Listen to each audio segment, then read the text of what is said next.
Hi, I'm Grateful, Sensei of Grateful Dojo. Let's talk about the NLP Communication Model.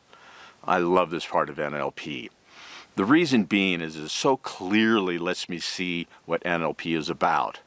NLP is neuro, which has to do with the neurons which run through our body, and it's the communication system of our body. L is language. And language is more than words. Words are only 7% of communication. It has to do with what do we see, what do we hear, what do we smell, what do we feel. All of this is language. The thing is, even though we see, hear, smell, or taste something, we all don't experience it the same way. Why is that? Well, the NLP Communication Model explains it very clearly. So let's get started. This is Bob. Bob has a brain. Now, as Bob walks around in the world, he gets external information. And this external information comes in the form of sight, sound, smell, taste, and feel. And in NLP, we call it visual, auditory, olfactory, gustatory, and kinesthetic. Okay, this is a big one here. We receive between 2 and 4 billion, I had to relook at my notes down here, yes, billion bits of information per second. And if you can't comprehend that, if you look at that photo right there, that's 1.5 million bits of information just in that photo. And when I took it off of my camera, that was 5.5 million bits of information. As I'm sitting out here, and you can see right behind me that rock, there's different colors of the rock. There's different textures. There's light reflecting off of it. A plane just went overhead. Breeze is coming across me. My heart is beating. I'm breathing. I'm sitting up straight. I feel my shoes. All of these are bits of information coming into our head. And the thing is, if we tried to process and pay attention to all of that stuff, we'd explode. So what do? We filter it down. And what we do is we take and filter down that 2 to 4 billion bits of information all the way down to 136 bits of information per second. And that is, as you're driving around, you don't notice all the cars around you. You're just noticing that there's cars around you. And probably while you're noticing the cars around you, you don't notice if you have kids or if there's someone in the back seat. You don't notice what the song is if you're really paying attention, because how many times have we turned the radio down so we could pay attention when we get close to a destination? That's because we are only getting so much information. But wait. That then gets filtered down to, as we call, 3 to 9 bits of information. Because of that 136 bits of information out there, we're only per second able to grab 3 to 9 bits of information. And a real quick way I used to do tests for people to show them what it is that I'd say, in a moment I'm going to name something, and name all the brands as quick as you can without pausing. And then I'd go, name brands of candy, go. And usually most people would go M&M's, Mars, Snickers, and they would kind of pause after 3.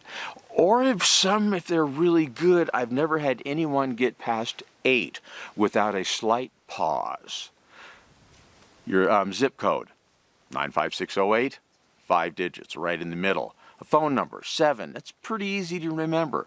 When we add that area code, that takes it to 10. And that's where we have to stop and think for a moment, because it's over that 9.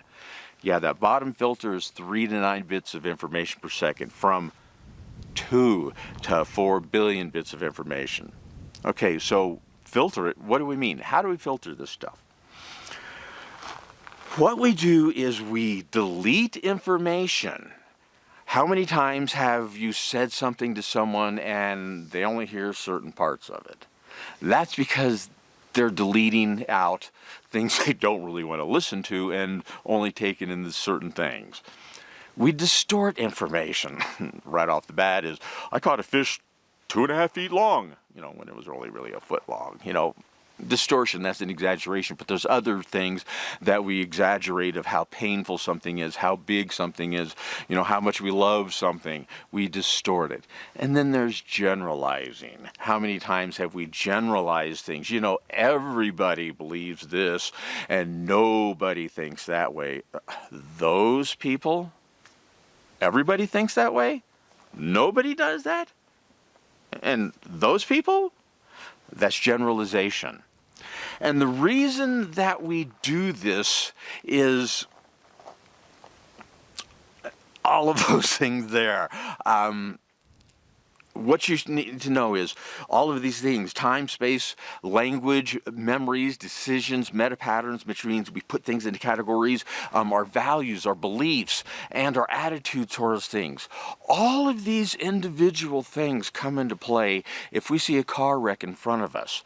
Did you have a traumatic memory from your past that made you delete, distort, or generalize what actually happened right in front of you? Do you have an attitude about the person that was driving that car? Do you speak a certain language, and it just so happens that because of that language and you see the person in the car, you two speak the certain language, so you have a favoritism? All of these things come into play to help us delete, distort, and generalize the information that comes in at 2 to 4 billion bits of information per second. Now, we're not going to worry about all of that stuff. When I say that we filter it down, it's just going to be we delete, distort, and generalize the information. Now, that deleted, distorted, and generalized information, that 3 to 9 bits per second of information that we take in any second, at any second, that information that we take in, that is our internal representation. And this little part right here is so powerful.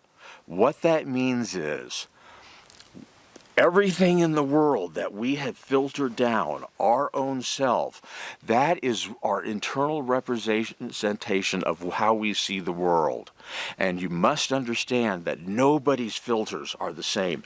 It's virtually impossible for someone to have the exact same filters because of all of the stuff, the time, the energy, the space. People were raised differently. That's why nobody sees things the same way. Nobody has the same internal representation of a given thing. Now, when you take that internal representation and you match it with your physiology, and that is your body, just your body. How are you sitting up when you see that? How did you feel? Was your body feeling good? Were you breathing deeply? Were you sitting up straight? Because I'll tell you, I do things with people where I have them stand up perfectly tall and straight and ask them how they feel, and they'll say, well, I feel pretty good. I move them just barely an inch, their shoulders an inch forward, and you can feel the difference mentally of just that motion. That is physiology. What are you eating? Are you getting enough sleep? Are you drinking enough water? Anything that doesn't happen to your body physically, that is physiology, and it's very important because your body and your physiology is separate from your internal representation of the world. They're two totally separate things. Yet, when you blend those two things together, that creates your state. Your state is where you are at the moment. When somebody says, how you feeling? And you go, I'm feeling good. That is your state because you are quickly pulling in everything in there of how you feel. You're answering them, and it's, I feel good. Thing is, other things come into play there. Because that is your state, and it depends on, remember I told you the shoulders, holding up straight. If somebody's how you feel good and you're really feeling good and you're standing up tall and you had a great morning, you go, I'm feeling good. That is going to come across. That is your state. Yet if somebody asks you, how are you feeling, and your shoulders are over and it's not really good, but you just want to answer, I'm doing good. Those two things, that is your behavior. And that is how you show up into the world to other people. People can see that. People can sense it. And so even though you answer the same, I'm feeling good, People can see that. They can see your behavior.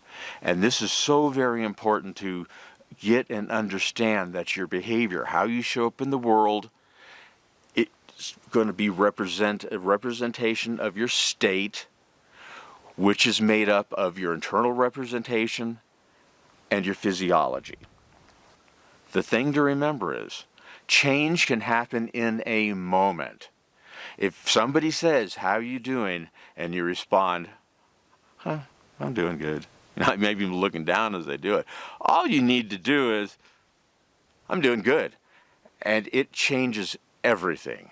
And I'm going to explain in the next video where that changes and what happens. Because while I was creating this course, this new series of videos, I started asking myself, well, is state the same as emotions? And out of that, I also discovered something really eye-opening for me as far as depression. And so you're going to have to check out that next video. I'm going to make it right after this. What's the difference between state and emotion? So that's it for the NLP Communication Model.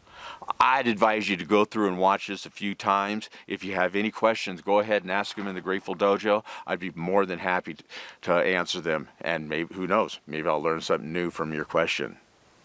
That's it. I'm grateful.